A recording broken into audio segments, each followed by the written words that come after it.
Bonjour, bonjour famille en Christ, bonjour peuple de Dieu dans le monde, dans le Gabon, dans les 9 provinces du Gabon.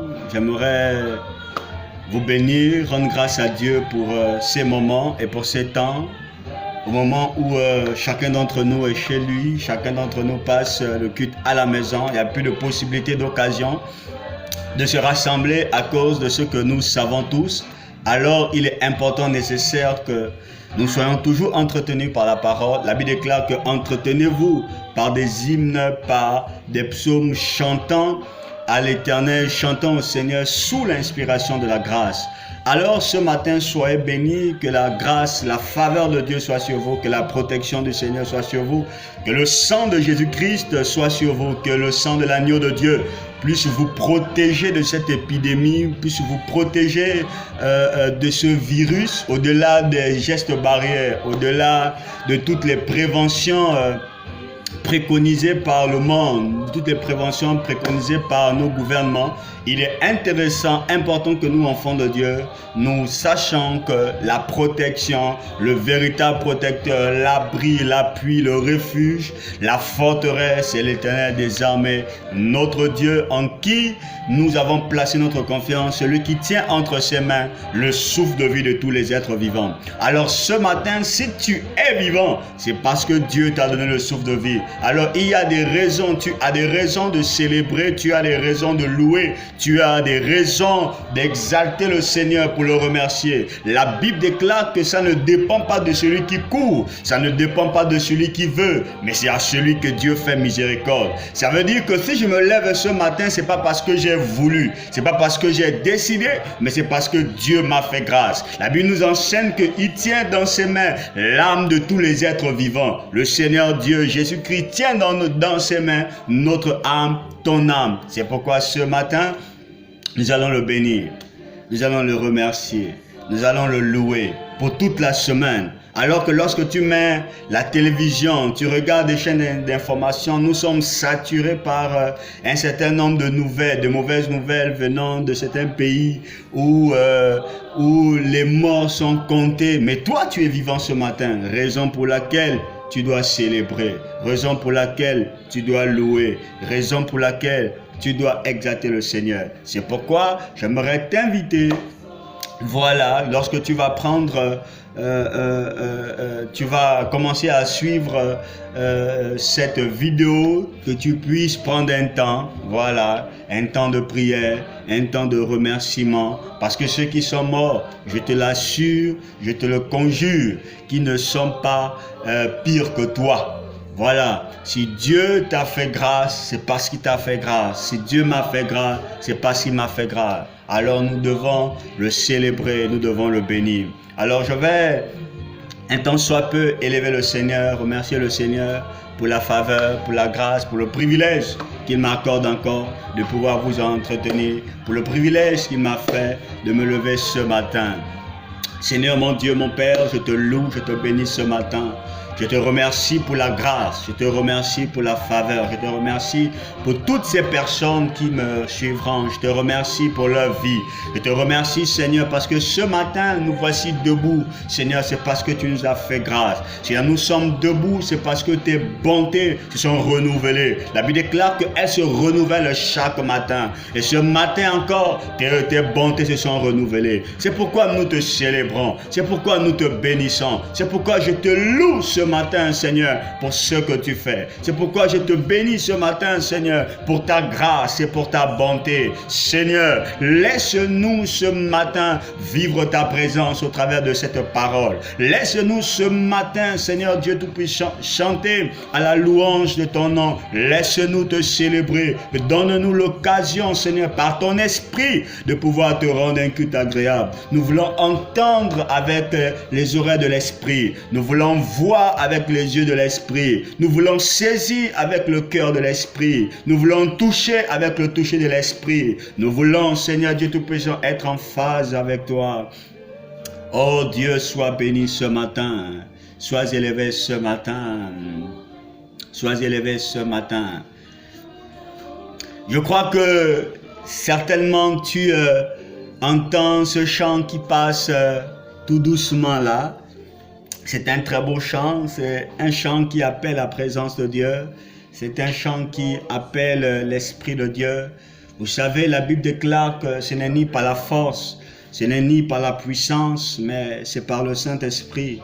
Vous voyez, ce chant nous dit que l'Esprit de Dieu change l'atmosphère.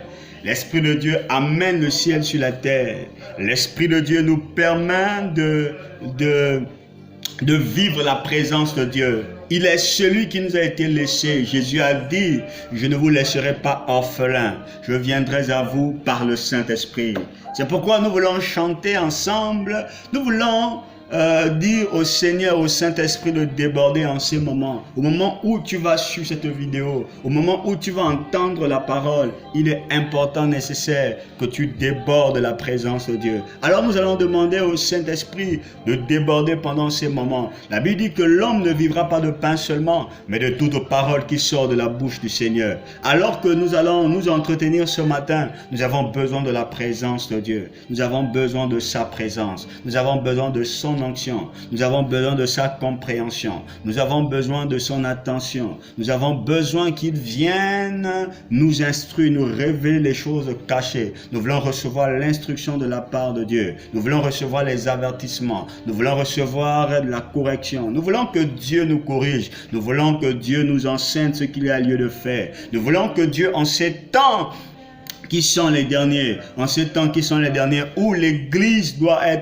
se préparer à l'enlèvement, où l'épouse doit se préparer à la rencontre de son époux, il est important que nous recevons les instructions du Saint-Esprit. Alors c'est pourquoi nous allons dire au Saint-Esprit ce matin de changer l'atmosphère, de changer l'atmosphère. Dieu sait que tu devais suivre cette vidéo, Dieu sait que tu devais regarder ces temps, Dieu sait que tu devais être en contact avec moi. Dieu sait que tu devais prendre part à l'écoute de cette parole. Alors chante avec moi ce chant. Le Saint-Esprit remplit ces lieux. La pluie de miracles descend. Le Saint-Esprit de Dieu descend. La preuve de la présence de Dieu. Il est la preuve de la présence de Dieu. Tu es la preuve de la présence de Dieu, Saint-Esprit. Tu es celui qui nous amène les choses de Christ pour les mettre dans notre cœur. Alors ce matin, Saint-Esprit, manifeste-toi. Ce matin, Esprit de Dieu, touche quelqu'un. Ce matin, Saint-Esprit, touche quelqu'un. Touche quelqu'un. Nous te réclamons. Je te réclame ce matin. Je réclame ta présence ce matin. Envahis-moi de ta présence. Sature-moi de ta présence. Alors que le temps est arrivé de parler de la part de Dieu. Esprit de Dieu, viens en ces moments. Viens en ces moments. Que tous ceux qui seront en contact de cette vidéo soient touchés par ta présence. Soient touchés par ton onction. Soient touchés par ton feu, Esprit de Dieu. Viens nous embraser en ces temps qui sont les derniers. Viens nous préparer à rencontrer notre époux dans les airs. Viens nous sanctifier, viens embraser nos cœurs d'un feu nouveau. Esprit de Dieu, tu es la présence même du ciel, tu es la présence même du ciel, tu es le consolateur, tu es le paraclet, l'enseignant. Viens Esprit de Dieu, viens Esprit de Dieu, viens changer l'atmosphère de ces moments,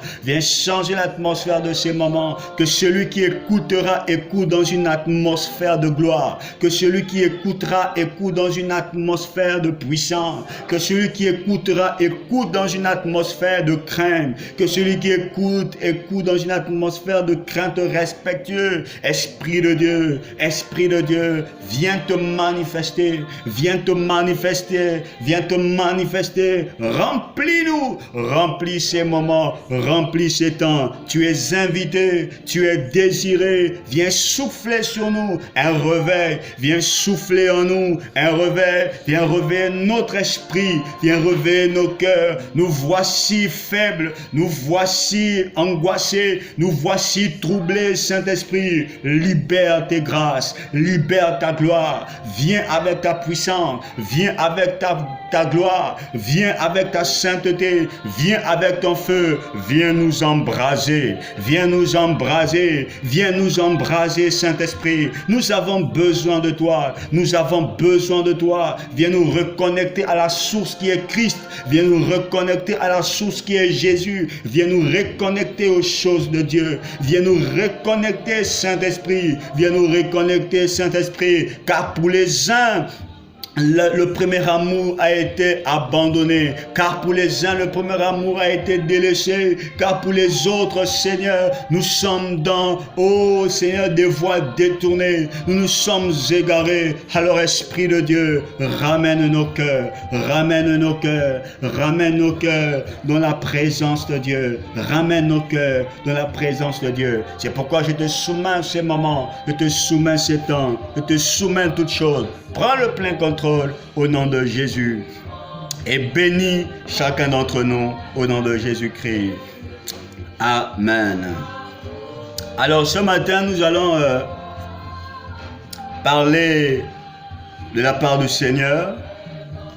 Alors j'aimerais que tu sois attentif. Vous savez, dans la Bible nous révèle que Dieu demandait toujours une attitude lorsqu'il fallait écouter la parole.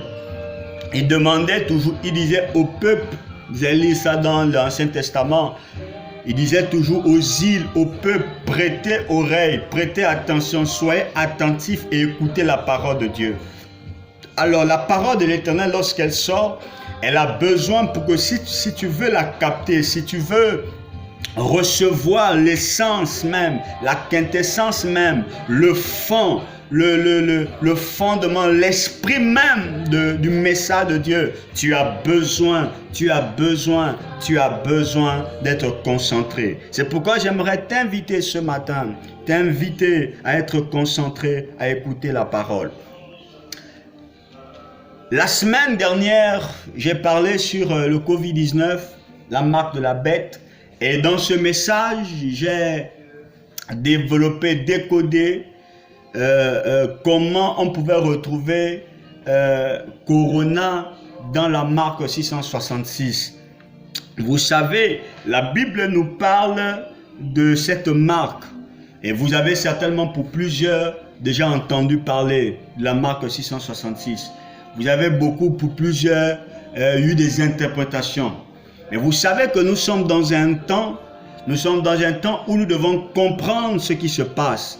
Dans les précédentes vidéos, j'évoquais le fait de pouvoir avoir l'intelligence des temps. J'évoquais le fait de pouvoir avoir la révélation des temps actuels. Je disais qu'il est nécessaire, qu'il est important que les enfants de Dieu aient la révélation des temps des temps dans lesquels ils se trouvent. Donc, il est important que nous comprenions. Donc, le dimanche dernier, nous avons compris tous ensemble que le nom Corona avait une signification, avait un symbole spirituel que beaucoup de chrétiens ne voient pas venir. Vous savez, je vous disais que dans l'ancien temps et même jusqu'aujourd'hui, les noms ont une signification. Les noms ont une représentation spirituelle. Les noms révèlent l'identité spirituelle de celui qui le porte. Vous savez, même le Seigneur Jésus-Christ, même les noms de Dieu se rapportent, nous ramènent à une identité même de la personne de Dieu. Lorsqu'on dit Jéhovah Jireh, cela nous fait penser à un Dieu qui pourvoit toujours. Lorsqu'on dit Jéhovah Shammah, cela nous fait penser à un Dieu présent. Lorsqu'on dit Jéhovah Rapha, ça nous fait penser au Dieu qui guérit. Donc tous ces noms avaient une identité, révélaient l'identité de la personne qui la portait. Alors c'est pourquoi il est nécessaire. Je vous ai dit que lorsque vous allez couper, nous vivons cette pandémie et le nom, il y a plusieurs virus. Mais le virus dont nous faisons face actuellement porte un nom. Et ce nom, c'est Corona. Ce n'est pas coronavirus. Le nom du virus, c'est le Corona. Alors, et je vous ai dit que lorsque vous allez compter le nombre de lettres qui composent ce nom, vous trouverez le chiffre 6. Et je vous ai dit que le chiffre 6 se reporte au chiffre de l'homme. Voilà, c'est le chiffre de l'homme. La Bible va nous dire que Dieu a créé le ciel et la terre. Il a fait la création en 6 jours. Et la Bible va nous dire que c'est le 6e jour que Dieu va décider de dire que faisons l'homme à notre image et à notre ressemblance.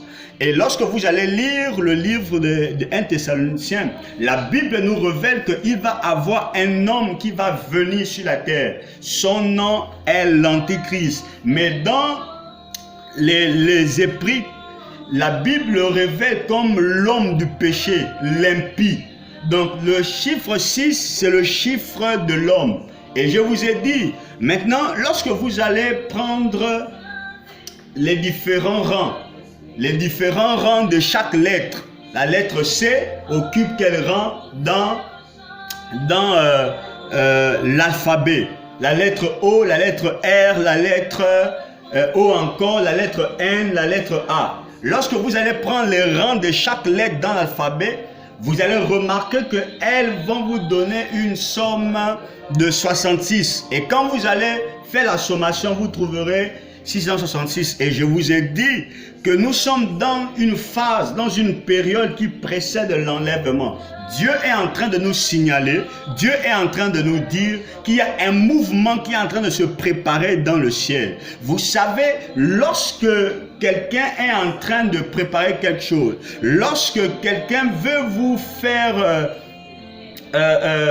veut faire en sorte que vous participez, que vous prenez part à une fête, que vous prenez part à quelque chose qu'il organise, il va forcément vous envoyer des billets d'invitation, il va forcément vous envoyer des tracts, il va vous envoyer des choses pour vous faire comprendre que l'heure de l'événement, de la soirée, de la manifestation est arrivée. Et nous sommes dans ces moments. Donc je suis en train de vous dire que la période qui précède l'enlèvement, parce que lorsque l'église va être enlevée, l'église va être enlevée, c'est pour éviter les fléaux qui vont s'abattre sur la terre pendant 7 ans. Et pendant ces 7 ans, va apparaître celui qu'on appelle l'homme du péché. Pendant ces 7 ans, va apparaître l'impie. C'est pourquoi il est important, il est nécessaire que nous comprenions ces temps.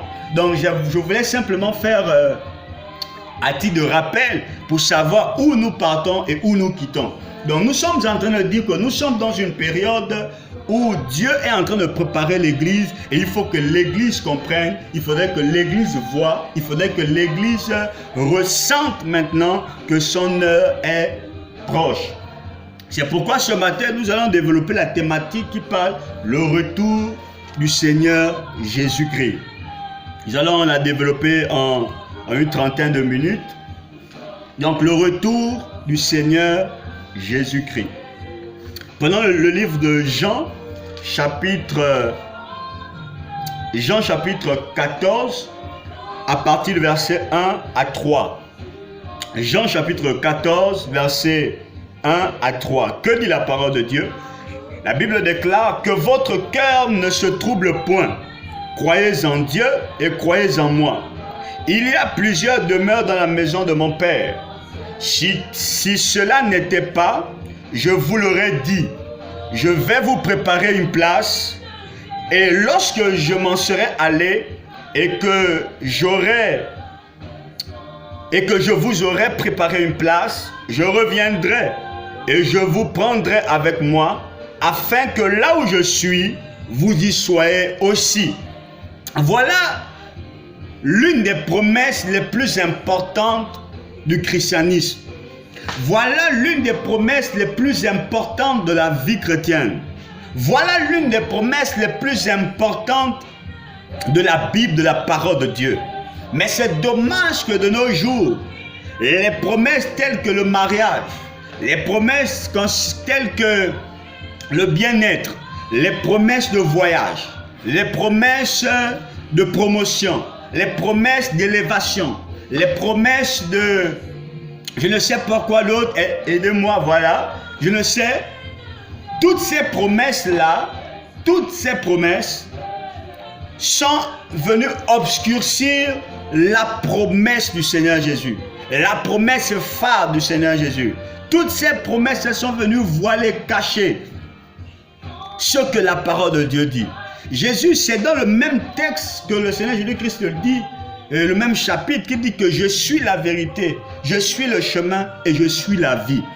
Donc le Jésus dont nous parlons, le Jésus dont je vous prêche ce matin, c'est le Jésus qui dit la vérité. Il est la vérité. Mais il nous dit ici, il dit qu'il y a plusieurs demeures dans la maison de son Père. Jésus dit que dans la maison de son Père, il y a beaucoup de maisons, il y a beaucoup de logements, il y a beaucoup de lieux d'habitation. Et il dit que moi je m'en vais pour vous préparer une place. Donc le Seigneur ici est en train de nous donner une bonne nouvelle.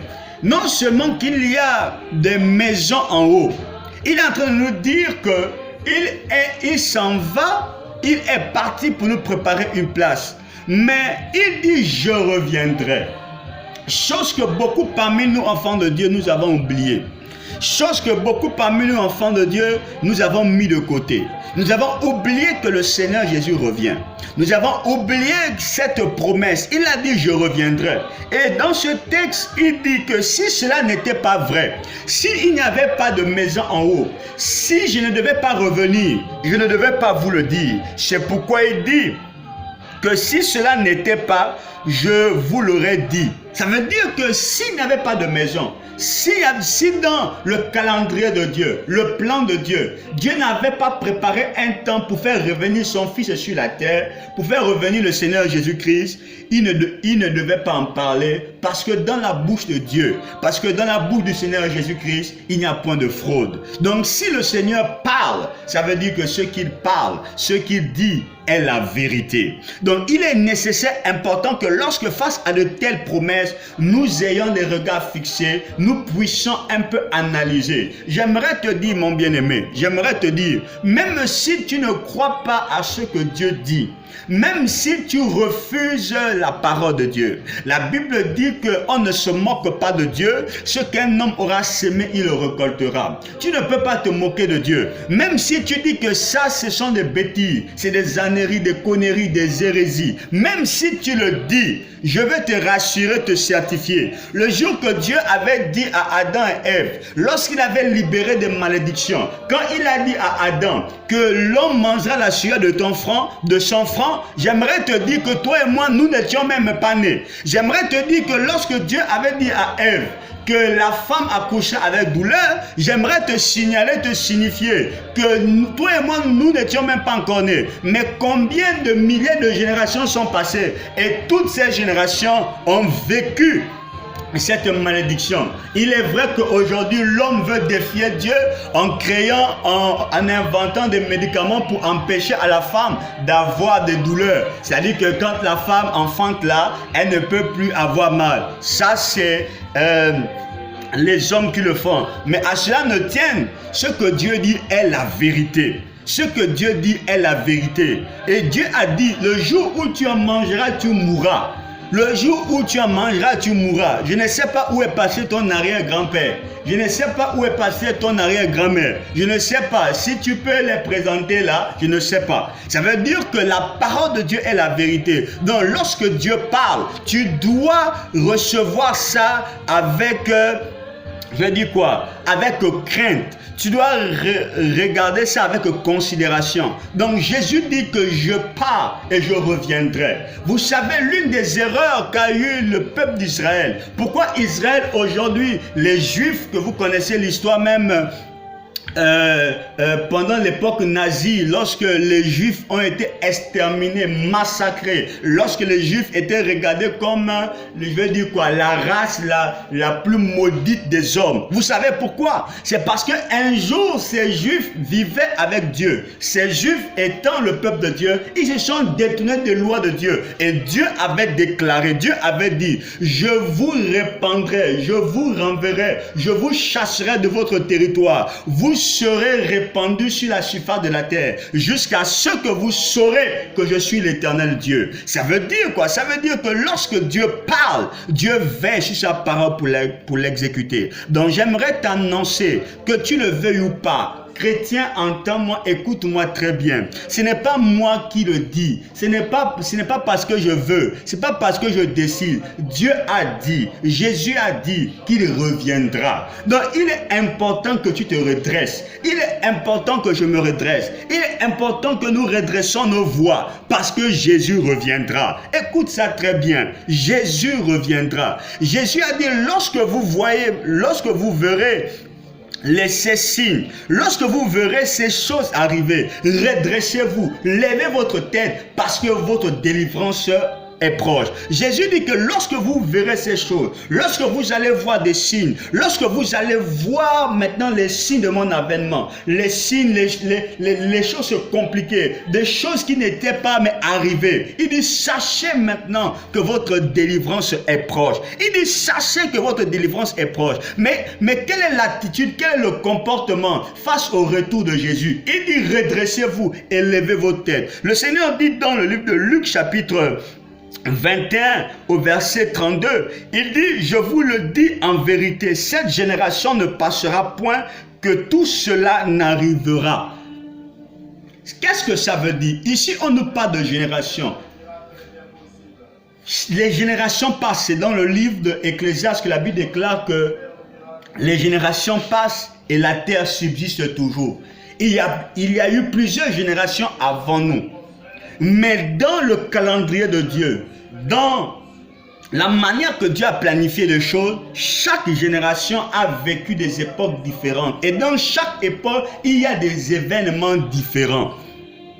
Donc Jésus dit que dans la génération des derniers temps, la génération qui va voir l'accomplissement de tous les signes qui prédisent, qui annonce mon avènement, qui annonce mon retour, il dit que cette génération-là ne passera pas. Ça veut dire que nous sommes de la génération qui allons voir le retour du Seigneur Jésus-Christ.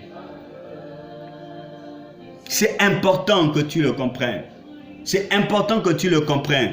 Il dit, mes paroles, lorsque vous allez lire le verset 33, il dit, le ciel et la terre passeront, mais mes paroles ne passeront point. Chrétien, veux-tu entendre? Chrétien, veux-tu comprendre? Chrétien, veux-tu saisir? Vas-tu arrêter de vivre dans le désordre? Vas-tu arrêter de vivre loin de Dieu? Vas-tu arrêter de vivre loin de Dieu? Parce que ce n'est pas là-bas ta place. Ce n'est pas là-bas ta place. Le retour du Seigneur. Quelle sera ta position? Quelle est ma position?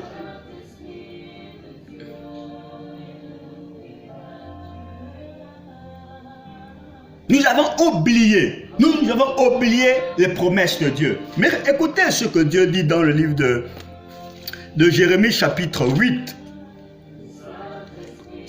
On va prendre le verset 7 d'abord, le chapitre 7 au verset 3. Il dit, ainsi parle l'Éternel des armées, le Dieu d'Israël, réformez vos voies et vos œuvres, et je vous laisserai demeurer dans ce lieu. Ne vous livrez pas à des espérances trompeuses en disant, c'est ici le temple de l'Éternel, le temple de l'Éternel, le temple de l'Éternel. Si vous reformez vos voies et vos œuvres, si vous pratiquez la justice envers les uns et les autres. Je vais prendre le verset 4. Il dit, Jérémie chapitre 7, verset 4. Il dit, ne vous livrez pas à des espérances trompeuses. Vous savez c'est quoi les espérances trompeuses? Les espérances trompeuses, c'est ce qu'on vous prêche dans certaines de vos assemblées. Les espérances trompeuses, c'est de faire vivre quelqu'un dans le péché tout en le promettant la bénédiction. Les espérances trompeuses, c'est le dire à quelqu'un que tu voyageras, mais alors que cette personne n'est même pas en communion avec Dieu. Dieu dit que ça, c'est des espérances trompeuses. Dire aux gens que ça va aller alors que ça ne va pas. C'est ça des espérances trompeuses. La séduction qui est entrée dans l'église. La séduction qui est entrée par des hommes, des faux pasteurs, des faux prophètes qui sont entrés dans l'église pour séduire le peuple, pour racketter, pour escroquer le peuple. Et pourquoi parmi vous, beaucoup subissent ça? C'est parce que vous ne connaissez pas la parole de Dieu. Et on vous livre à des espérances, à des fausses promesses. Que apporte 100 000 francs et puis tu auras pour bâtir l'hôtel. Des fausses espérances. Alors que toi-même tu sais au fond de toi que tu n'es pas en bonne communion avec Dieu. C'est ce que Dieu dit ici. Il dit ne vous livrez pas. Se livrer, ça veut dire se vendre, s'abandonner. C'est-à-dire quelqu'un qui se livre, c'est-à-dire c'est comme une personne qui n'a plus de retenue. C'est comme une personne qui n'a plus de frein. Il se livre, il croit en tout. Il croit ce qu'on lui... Il n'a même pas le discernement pour savoir, pour voir que est-ce que ce qu'on me dit là, ça vient de la part de Dieu.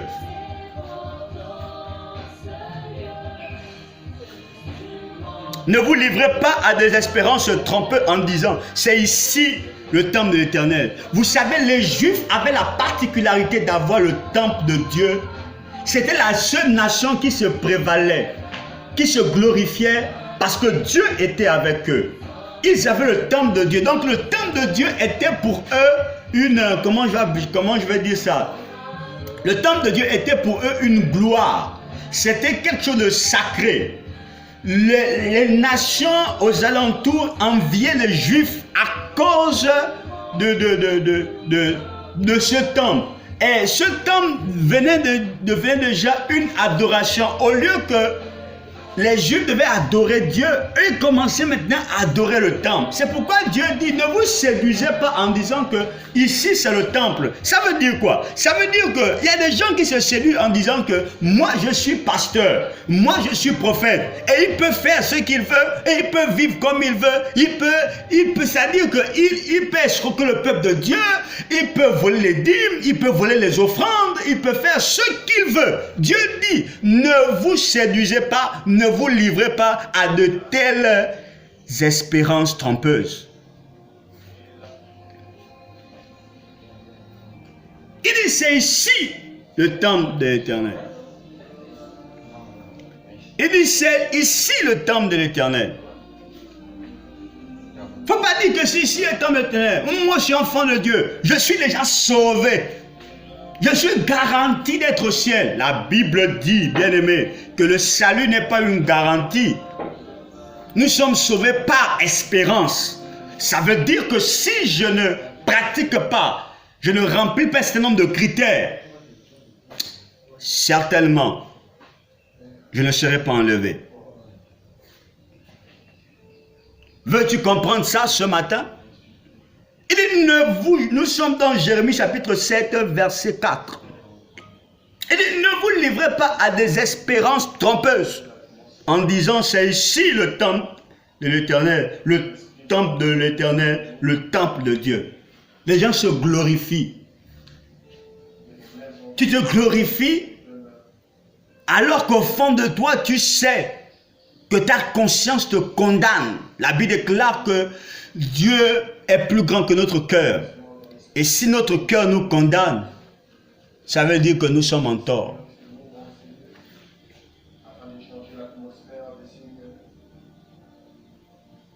Vas-tu comprendre ça ce matin? Vas-tu arrêter de te glorifier, de vivre dans le péché, au lieu de te repentir, au lieu d'être humble, au lieu de t'humilier devant le Seigneur, tu te vantes, tu te glorifies. C'est ce que faisaient les Juifs.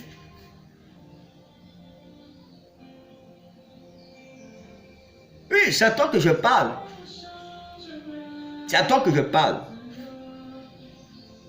Toi-même, tu sais au fond de toi que tu n'es pas bien avec Dieu. Au lieu de te mettre, de prendre ces moments de confinement, ces temps de confinement, prier le Seigneur, chercher la face du Seigneur. Dieu dit qu'il ne mettra pas dehors celui qui vient à lui. Mais ça ne veut pas dire que Dieu ne châtiera pas. Est-ce que tu m'entends? C'est à toi que je parle.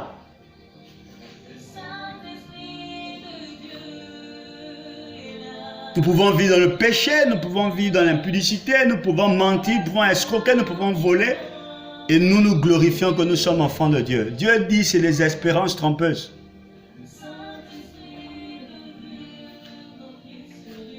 Dieu dit c'est les espérances trompeuses.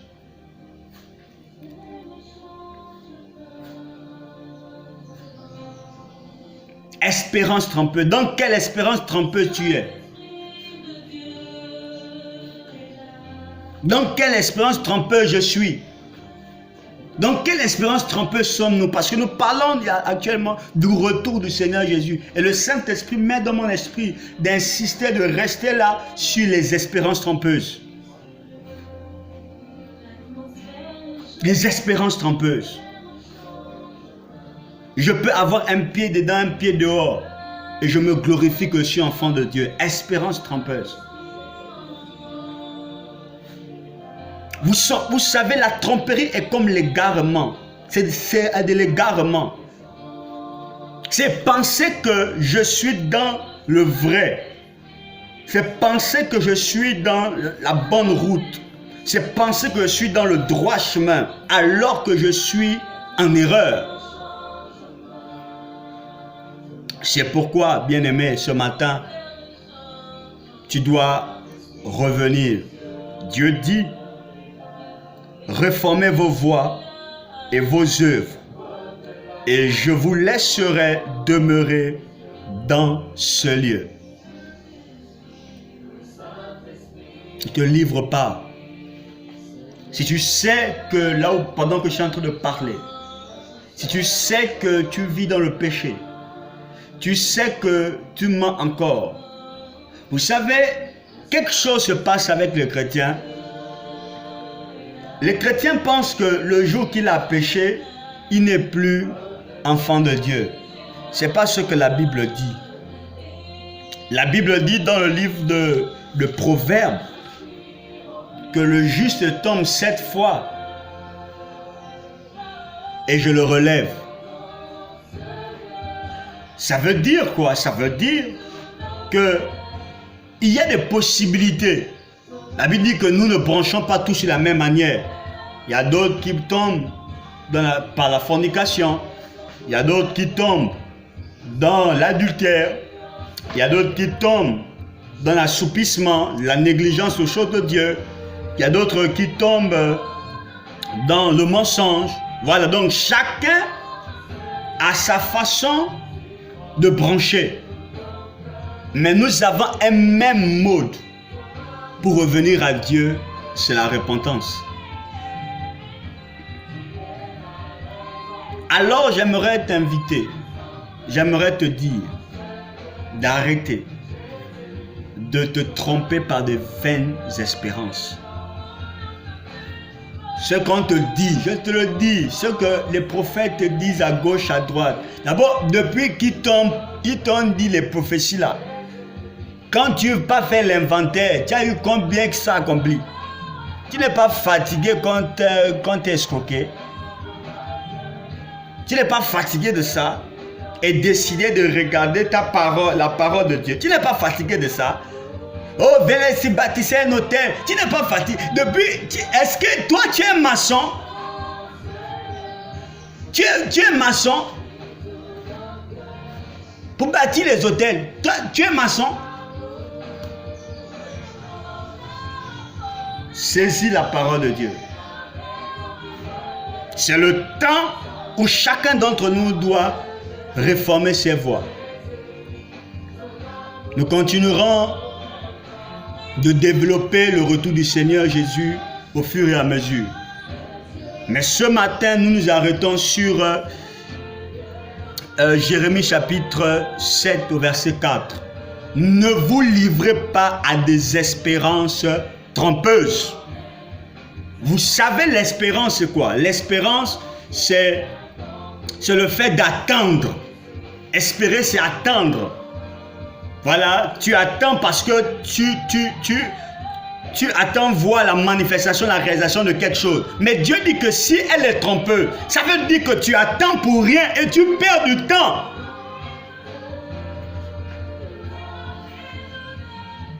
Et tu perds du temps.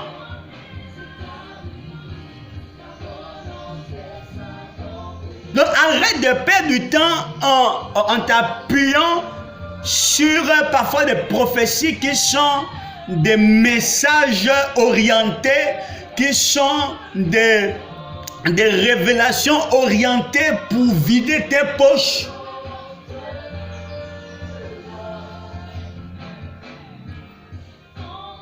Et le peuple d'Israël avait ce problème parce que lorsque les prophètes comme Jérémie venaient leur annoncer la parole de Dieu, eux ils écoutaient les prophètes qui leur disaient que non, ça va aller, continuez à rester, faites ce que vous voulez, c'est un temps qui va passer comme ça. Et les gens demeuraient dans le péché. Nous ne sommes pas de cette race.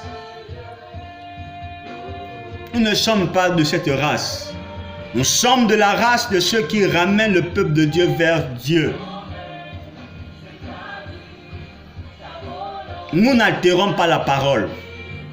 Nous ne falsifions pas la parole. Nous parlons la parole. Donc j'aimerais t'encourager en ces moments, en ces temps, de redresser tes voix, de reformer tes voix. Nous devons chacun pour sa part, à la fin de ce confinement, à la fin de ces moments, revoir la manière dans laquelle nous devons servir Dieu de nouveau. Alléluia. Donc il est important, bien-aimés. Donc, ce matin, en premier temps, ne nous livrons pas à des espérances trompeuses. Ne nous appuyons pas en disant que nous sommes enfants de Dieu et tout va forcément aller parce que nous allons à l'église. Non. La chose importante, c'est le salut de l'âme. Je peux avoir le travail, mais perdre mon âme avec le travail. Nous devons revenir à l'essentiel, revenir à la priorité. Vous savez, je vais terminer par là. Il y avait deux sœurs qui ont rencontré, que le Seigneur Jésus-Christ est arrivé dans leur maison. Marthe et Marie et leur frère Lazare. Le Seigneur arrive dans leur maison. La Bible nous dit que Marthe va être occupée, préoccupée à des soins domestiques.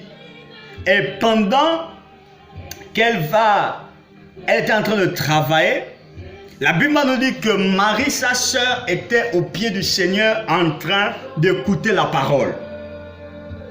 À un moment, Marthe va se sentir indignée. Elle va dire, mais comment ça? Donc moi ici, je me tracasse, je suis en train de préparer, de faire la bouillie, de faire le kounou, de faire, voilà, toutes ces choses-là. Je suis en train de me préparer pour que les gens mangent. Comment Marthe, ma soeur, au lieu qu'elle vienne m'aider, elle est assise comme une grande dame.